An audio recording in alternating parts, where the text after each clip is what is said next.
명확한 자기 의견을 제시하라고 제가 주문을 하고 있습니다. 셀이면 셀, 바이면 바이. 구독자분들이나 이 방송을 보시는 분들한테 절대 종목에 대한 매수나 매도 추천은 아니라는 거 다시 말씀드리고요. 뭐 에르메스가 어떻게 보면 뭐 페라리라면 LVMH는 벤츠? 근데 최근의 흐름을 보면은 명품을 사는 분들이 명품 가방들 다 사면은 맨 마지막으로 사는 게 이제 이런 쪽이에요. 액세서리 쪽이에요. 근데 그 액세서리의 3대 액세서리를 얘가 다 갖고 있어요. 다 가지고 있으니까. 오히려 불황일 때 우리가 필수 소비재 사듯이 저는 명품에도 이런 1등 업체들이 오히려 필수 소비재, 부자들의 필수 소비재였던. 나도 미래 펀드 매니저. 오늘 7월 27일 수요일 LVMH. 네. 혹시 집에 루이비통 가방 있나요? 가방은 저희 어머니가 갖고 계실 것 같습니다. 우리 집에는 한 짝퉁이 한 4개 정도 있는 것 같아. 5만 원짜리부터 동대문에 가서 한 20만 원짜리. 우리 홍석훈 프로께서 LVMH를 준비해왔네요. 네. 특별하게 LVMH를 기업을 선정한 이유가 있습니까? 저번 기업 분석할 때 이제 에르메스를 했었고 그 섹터에서 가장 큰 기업이 LVMH라 그래서 준비했습니다. 그때 에르메스 분석을 해주셔가지고 에르메스 가방은 절대 할인을 안 하는데 주가는 지금 할인 세일 중이에요. 다시 오르고 시작했어요. 1600 유로 하던 게 950까지 빠졌다가 그때 한 1060 하는 걸로 봤었는데 계속 오르고 있어요? 지금? 네, 오르고 있습니다. 그렇군요. 네, 이번에는 LVMH. 네. 요 회장님이 되게 유명한 분이죠. 네. 베르나르 아르노 회장님이시고 이 회장님이 지금 국적이 어딘지 혹시 아세요? 프랑스랑 프랑스? 벨기에로 알고 있는데 그때 벨기에로 넘어간다는 말이 많았는데 세금 때문에 그때 사람들이 되게 그거에 대해 반발이 많았어서 국적을 아마 안 바꾼 걸로 알고 있습니다. 세금 때문에 그렇게 넘어가는 거는 잘 알고 계시네. 그때 프랑스에서 2012년도인가 부자세를 50%인가 70%? 70%. 70%. 네. 맞아요. 70% 세금을 때려버리니까 그게 2012년도인가 만들어졌는데 이 베르나르 회장님이 벨기에로 국적을 옮겨버린 거야. 벨기에로 이제 가버린 그런 사태가 발생하니까 그 부자세가 2015년인가 없어졌어요. 그냥 신문 봅시다 해서 얘기한 것 같아. 아무튼 자 오늘 LVMH 이 루이비통도 그 세일 안 하죠? 루이비통도 세일은 안 합니다. 네.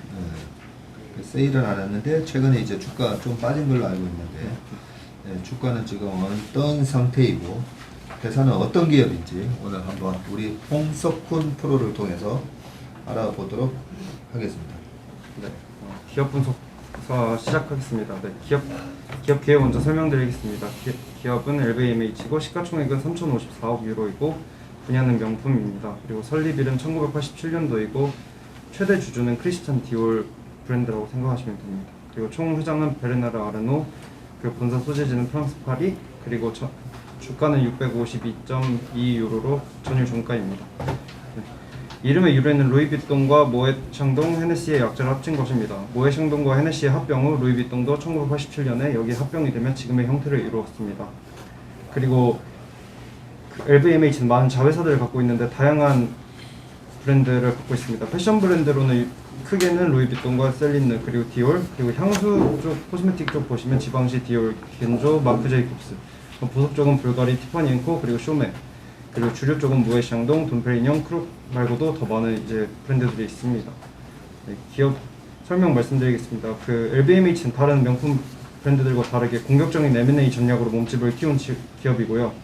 그리고 많은 사람들이 루이비통이 이 LVMH의 최대 주주라 생각하겠지만 디올이 최대 주주입니다. 디올의 약 70% 지분을 가지고 있는 지분을 아르노 가문이 가지고 있기 때문에 다층형 구조의 최상단에 있는 아르노 가문이 최대 주주라고 봐도 무방합니다. 근데 여기에 이제 적진 않았지만 디올이 가장 크게 LVMH의 지분을 가지고 있는 계기가 있는데, 처음에 루이비통하고 모에청동 헤네시가 그 합병을 시작했을 때 베르나르 아르노가 소액 주주로 시작을 했는데, 나중에 1989년에 그 두 기업 간의 갈등이 생기면서 경영진들의 기네스가 그때 이제 지원을 하였는데, 이 기업들에게 그때 베르나르 아르노가 그 기회를 잡아채서 루이비통 경영진들의 지분들을 다 인수하면서 아르노 가문이 가지게 되었습니다. 네. 여기 보니까 보석 티파니도 그렇고 지방시, 디올, 향수, 겐저, 마크 제이콥스, 그 다음에 디오르, 뭐 웬만한 명품은 다 있네요. 네, 웬만한 명품은 다 있습니다. 티파니 앤 코가 제일 최근에 인수 합병된 회사예요. 아, 이 보석 회사 한 2년 전인가? 네네, 맞습니다. 2년 전. 인수했죠. 네. 그래서 디올 이후로 최대 규모의 인수 합병이었습니다. 약 17조 원. 네, 계속. 네, 명품업계는 저번에 그 에르메스 할 때 설명드려서 좀 짧게 준비했습니다. 명품업계는 매 5년간 2~3%의 지속적인 성장을 보였고, 21년엔 코로나로 인한 우울감, 불안심리, 보상 욕구 등이 소비자들을 럭셔리 제품에 눈을 돌리게 했고, 경기 불황이 오히려 명품업계를 시장 내 트렌드로 급변하게 하였는데, 또한 MZ세대들이 럭셔리 제품에 더 많은 소비를 하며 명품업계는 꾸준히 증가할 것으로 보고 있습니다. LVMH는 2017년도부터 2021년까지 연평균 8.3%의 명품 시장 점유율 증가를 보여왔고, 향후에도 꾸준히 점유율을 늘려나갈 전망입니다. 2020년에 매출이 줄어들었던 이유는 코로나로 인한 오프라인 매출의 타격 때문인데, 하지만 하반기에 온라인 시장에서 지배력을 늘려나가며 조금씩 회복하였고, 2021년도에는 2019년보다 더 증가한 매출을 올렸습니다. 그리고 LVMH는 에르메스와 다르게 러시아 마켓에 되게 좀 큰 타격을 입었었는데, 처음 러시아가 우크라이나를 침공했을 때 미국과 EU는 제재 대상에서 명품 브랜드들을 제외하였는데, 러시아의 명품 시장은 유럽에서 5번째로 큰 시장이고, LVMH 그룹은 120여 개의 매장을 러시아에서 운영 중이었습니다. 이렇게 근데 제재가 없었음에도 불구하고 지금 영업을 잠정 중단한 이유는 금융업체들과 배송업체들의 제재에 따라 철수했기 때문에 영업이 불가능했고, 그리고 사람들이 되게 반발이 많았습니다. 이때 왜 명품업체들은 러시아에서 계속 영업을 할 수 있게 하느냐에 대한. 그리고 러시아에서 영업 중단이 매출에 타격을 미칠 수도 있다는 의견들도 많았지만 1분기 매출이 전년 대비 29%나 증가하며 악재 속에서 선전하였습니다. 그리고 제가 어제 이거는 기사를 그 회사에서 어떤 분이 저한테 주셔가지고, 코로나가 종식되면은 명품업계가 타격을 받을 수도 있지 않느냐에 대한 기사였고, 리셀가가 점점 떨어지고 있다는 데 기사여서 그거에 대해서 좀 찾아봤는데, 코로나가 종식되면 개인들의 소비가 다른 쪽으로 분산되면서 명품업계에 타격을 줄 수 있다는 기사들도 많았습니다. 하지만 현재 여러 나라에서 코로나 규제가 완화되었지만 오히려 오프라인 매장들을 새로 오픈하고 있고, 명품 소비는 꾸준히 증가하는 추세이며, 명품 리셀 가격이 내려가면서 사람들의 우려가 증가했지만, 많은 하이엔드 제품들은 물건 수량 제한이 있기 때문에 다른 평범한 명품들과 다르게 리셀가도 오히려 떨어지지 않았습니다. 그리고 코로나 이후 경기 침체에 대한 명품 시장의 우려가 있지만, 과거 사례를 보았을 때 오히려 경제가 안 좋을 때 개인들의 명품 소비는 증가하였고, 시장도 커져서 코로나가 종식되어도 이제 명품 시장에 피해는 없을 거라고 저는 판단했습니다. 이번 1분기 매출이 전년 대비 29%나 증가했어요? 네. 대단하네. 네. 여기 러시아 우크라이나 전쟁 얘기도 해놨지만 1분기가 2월 달에 전쟁이 났으니까 영향을 받았을 것 같아요. 근데 전혀 안 중국하고 받았네. 이쪽 매출이 워낙 한 번에 커져서 네. 오히려 그리고 이제 가죽 제품하고 이런 제품들이 가격이 더 많이 나가는데, 액세서리 이런데 여기도 되게 많이 증가하여서 그 매출에는 크게 타격이 없었던 것 같습니다. 그렇구나. 그리고 밑에 이제 그래프는 제품들 이제 그 점유율인데, 매출에서 가죽 제품이 48.1%고, 그다음에 액세서리가 14%, 그리고 주류가 9.3%, 향수와 화장품이 10.3%, 그리고 셀렉티브 리테일링이 18.3%인데, 셀렉티브 리테일링은 이제 팝업 스토어 같이 그 여러 가지 이제 고가의 제품 브랜드들을 모아놓는 이제 스토어들을 말하는 건데, 이건 점점 줄고 있습니다. 그리고 이제 LVMH는 많은 브랜드들을 가지고 있지만 전체적으로 보았을 때 가죽 제품과 의류가 매출의 가장 큰 비중을 차지하고 가죽 제품과 의류가 차지하는 비중은 약 48.1%이고 5년간 연평균 성장률이 모든 품목 중 두 번째로 제일 높은 18.9%입니다. 그리고 최근 몇 년간 제일 빠르게 매출이 성장하고 있는 제품은 액세서리류인데 이건 저번에 에르메스 발표했을 때와 똑같이 액세서리 부분 매출이 증가한 이유는 같았는데 액세서리 부분은 다른 제품들에 비해 가격이 저렴하고 구하기 쉽다는 데 있었습니다. 다르게 말하면 그 브랜드의 프리미엄 이미지를 쉽고 저렴하게 챙길 수 있기 때문입니다. 또한 LVMH의 브랜드들은 명품 브랜드임에도 불구하고 요즘 트렌드에 맞게 바꾸며 젊은 층의 고객 유입이 다른 브랜드들보다 빠르게 되었다고 볼 수 있습니다. 이렇게 LVMH가 트렌드를 빠르게 선도해갈 수 있었던 이유는 천재 디자이너였던 버질 아블로 때문이라고 많은 사람들이 얘기하고 버질 아블로는 많고 다양한 협업으로 의외성을 만들어 젊은 세대들에게 매력적인 브랜드 가치를 만들었다고 생각합니다. 그래서 이제 구찌랑 루이비통이 젊은 세대들에게 유행했었던 게 컸던 것 같습니다. 현재는 아직 버질 아블로의 뒤를 이어가는 그 디자인은 없는데 아직 찾고 있다고 합니다. 그리고 이제 지역별 매출 비중을 정리해드렸는데 2016년도까지만 하더라도 LVMH의 최대 매출 지역은 미국이었는데요. 하지만 현재 중국과 아시아의 글로벌 명품업계 시장이 매우 빠르게 성장하고 있고 최근 5년간 보았을 때 연평균 17%로 성장하고 있습니다. 그 다음으로는 미국 시장이 연평균 약 11.7%로 성장하고 있고 향후 전망은 LVMH는 아시아 시장에서의 매출 중국 글로벌 명품업계 시장 성장에 따라 훨씬 더 빠르고 크게 성장할 것으로 전망됩니다. 지금 현재 이미 LVMH는 아시아에서 매출이 제일 큰데 각각의 브랜드들을 봤을 때는 조금 다르긴 합니다. 그 루이비통은 현재 아직도 미국에서 매출이 제일 큽니다.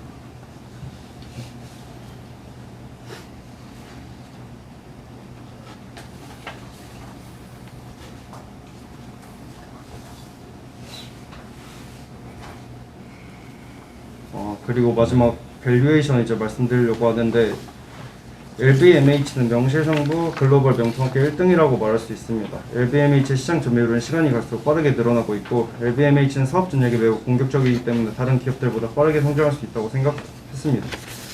제일 최근에는 티파니라는 브랜드를 인수합병했는데 약 17조 원을 들였고 현재는 티파니 이후 공식적으로 인수합병한다고 밝혀진 회사는 없지만 과거의 행보를 봤을 때 후에는 계속 인수합병 사업 전략을 꾸준히 유지할 것으로 전망되고 현재 제일 트렌드를 잘 맞춰나가고 있는 기업이라고 생각했습니다. 그리고 이제 제가 예상 PER을 이번에는 추정했는데요. 에르메스의 5년간 평균 PER은 47 정도이고 LVMH의 평균 PER은 26.7.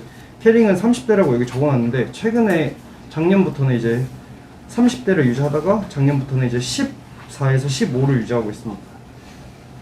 에르메스를 제외한 다른 브랜드들과 비교해서 이제 그 업계 평균 PER을 내보았는데 이게 22 정도 되는데 그래서 평균 업계와 그리고 LVMH의 최근 5년간의 평균 PER을 고려해서 이제 2023년 예상 PER을 정했는데요. 그 평균 PER이 22지만 다른 기업들보다 LVMH가 브랜드들이 더 이제 가치가 높고 이제 성장률이 더 높다고 생각해서 프리미엄을 줘서 24.7 정도를 주었고요. 그래서 이제 이 PER을 이용해서 그 2023년도 EPS 예상치랑 곱해서 적정 주가를 구했는데 이게 약 738유로로 현재 주가보다는 높다고 판단되어서 투자에는 가치가 있다고 생각했습니다.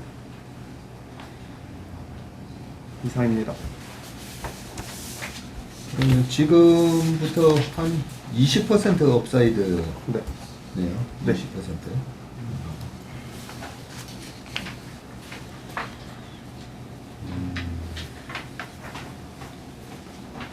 보니까 요 지역별 매출 비중에서 이 CAGR이 나오는데 유럽이 5%.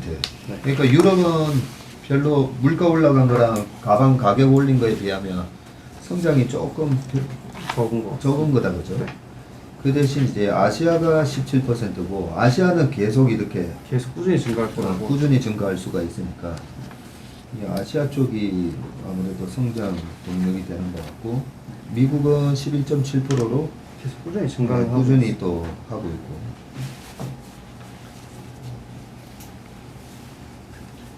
52주 최고가가 637? 네, 맞습니다. 이거는 그 아, 758이네. 네, 전날이 637이고 758 하다가 625네요.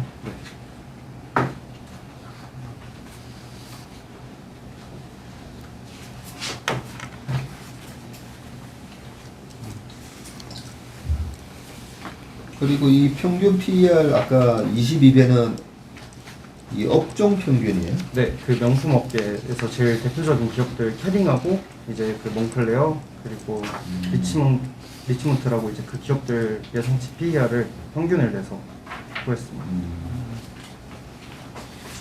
거기에다가 1.1등 업체에 대한 네, 1등 업계. 프리미엄 줘서 한 25배. 그리고 마케팅 전략이 여기는 되게 공격적이라서 다른 기업들에 비해 성장성이 더 빠르다고 생각해서 크고 빠르고.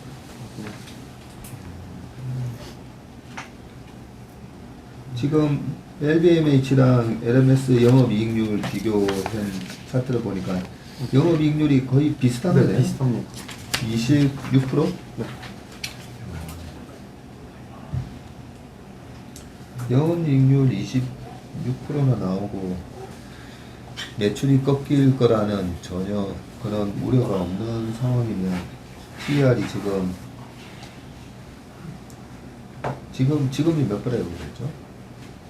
지금 현재가 22.3배였습니다. 지금이 22.3배. 부담이 없네. 지금 3페이지 보면은요. 3페이지 보면은 2020년도에 PER이 좋을 때는 36.2까지 갔었고 2021년도에는 31까지 이제 좀 내려왔고 최근에 이제 내려온 게 22.3배까지도 내려온 거고 근데 이제 보면은 거의 이제 상단으로 이제 주가가 올라갈 때는 거의 35배 이상까지도 받는 그런 PER까지는 올라가네요. 네. 근데 요 2020년 PER이 보면 영업이익이 이제 줄어가지고 PER에서 E가 이제 코로나 상황이라서 줄면서 EPS가 2019년도에 16불인데 14불. 그래서 주가가 어떤 성장성에 대한 멀티플을 많이 줬다라기보다 이익가 줄은 거에 대해서 이제 좀 고포를 받았던 것 같아요. 이때 LMS는 60배 정도 봐. 이때 LMS는 60배. 60배 정도. 원래 40배 정도 봤어서. 그래서 경기가 좋았던 2017년, 18년도 요럴 때 오히려 PER을 얼마 받았나 보니까 22.7, 18.5. 그렇네요. 그죠? 네. 오히려 불황일 때 우리가 필수 소비재 사듯이 저는 명품에도 이런 1등 업체들이 오히려 필수 소비재, 부자들의 필수 소비재다라는 생각이 들어요.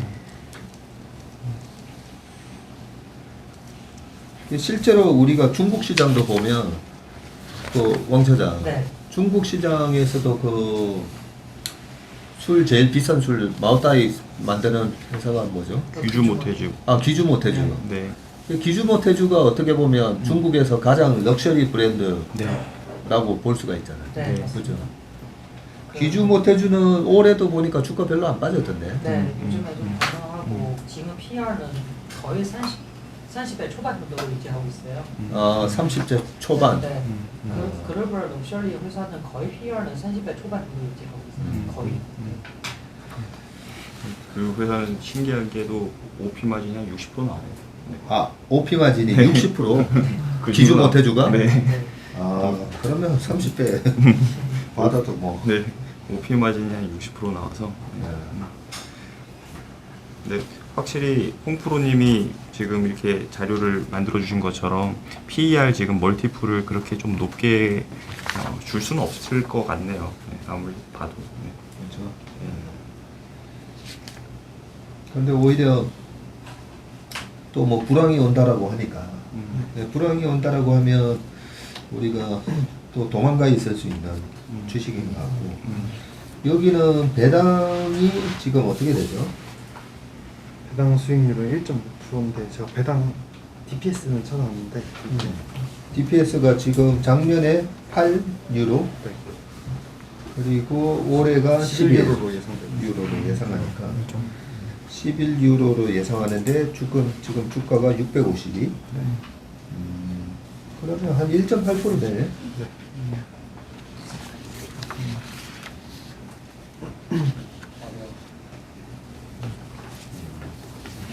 지난번에 LMS도 같이 분석해 줬잖아요.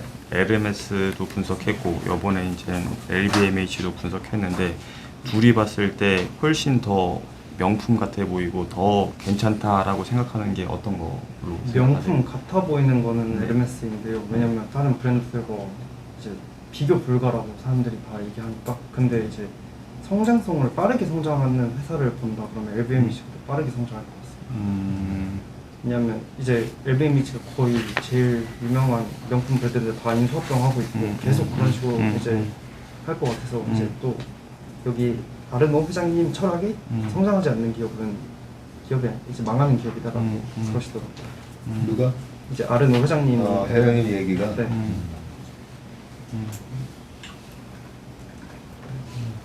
성장 전략 M&A가 좀 중요한 요소로. 네, M&A가 보고, 이제 미국 M&A를 1900년도에 이제 도입해가지고 그때부터 이제 빠르게 성장한 회사예요.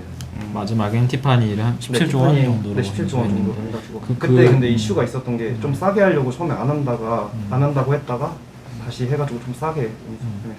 그 M&A에 대한 재원은 무슨 돈으로 했나요?